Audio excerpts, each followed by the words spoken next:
കേരളീന്നല്ല, ഇന്ത്യയിലെ തന്നെ ഏറ്റവും വലിയ മനുഷ്യനിർമ്മിതമായ ചിറയാണ് കണ്ണൂർ ജില്ലയിലെ ചിറക്കലിലുള്ള ചിറക്കൽ ചിറ. ഈ ചിറയുടെ കിഴക്കുഭാഗത്താണ് കിഴക്കേക്കര മതിലകം എന്ന ശ്രീകൃഷ്ണ ക്ഷേത്രമുള്ളത്. എന്തോ ഇന്നത്തെ ഈ സായാഹ്നത്തിൽ ഒരു അമ്പല ദർശനം വേണമെന്ന് മനസ്സിൽ തോന്നി. അങ്ങനെയാണ് ഞാനും എൻ്റെ കുടുംബവും ഇവിടെ എത്തുന്നത്. മെയ് മാസത്തിന്റെ ചൂടിൽ വലഞ്ഞിരിക്കവേ ആ ചിറയുടെ ഭാഗത്തെത്തിയപ്പോൾ വേറൊരു അനുഭൂതിയാണ് എന്നിലുണ്ടായത്. അല്ലേലും സന്ധ്യയ്ക്ക് കുളിച്ചൊരുങ്ങി അമ്പല ദർശനം അതൊരു പ്രത്യേക അനുഭൂതി തന്നെയല്ലേ. ഇരു കൈകളിലും വെണ്ണയേന്തിയ ശ്രീകൃഷ്ണനും വൈദ്യനാഥനായ ശിവഭഗവാനുമാണ് ഇവിടുത്തെ പ്രതിഷ്ഠ.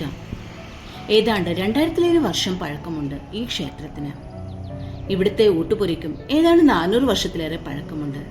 മലബാറിലെ ഏറ്റവും വലിയ ഊട്ടുപുരയാണ് ഇവിടെയുള്ളത്. ഒരു കാലഘട്ടത്തിൽ ഇവിടുത്തെ ദേശവാസികളുടെ വിശപ്പകറ്റാൻ ഈ ഊട്ടുപുരയ്ക്ക് കഴിഞ്ഞിട്ടുണ്ടത്രേ. ചെറുശ്ശേരി നമ്പൂതിരിയുടെ കൃഷ്ണഗാഥ എഴുതിയതും ഈ ഒരു ക്ഷേത്രത്തിൽ വച്ചാണ്.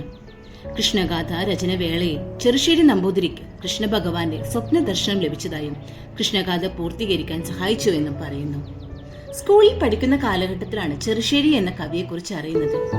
ഈ അമ്പലത്തിൽ മഹാകവി ചെറുശ്ശേരിയുമായി ബന്ധമുണ്ടെന്നറിഞ്ഞപ്പോൾ വളരെ അത്ഭുതം തോന്നി. അവിടെ എത്തിപ്പെടാൻ കഴിഞ്ഞതും ഒരു ദൈവനിശ്ചയമാണെന്ന് വിശ്വസിക്കുന്നു. കാറ്റിന്റെ ഇളം തലോടലോട് കൂടി ഈ അമ്പലത്തിന് ചുറ്റും തൊഴുതു പ്രാർത്ഥിക്കുന്ന മനസ്സിൽ ഞാൻ അറിയാതെ എന്നിലുള്ള വ്യാധികളെല്ലാം ഒഴിഞ്ഞു പോകുന്നതായി എനിക്ക് തോന്നി. അതല്ലേ നമ്മുടെ വിശ്വാസം.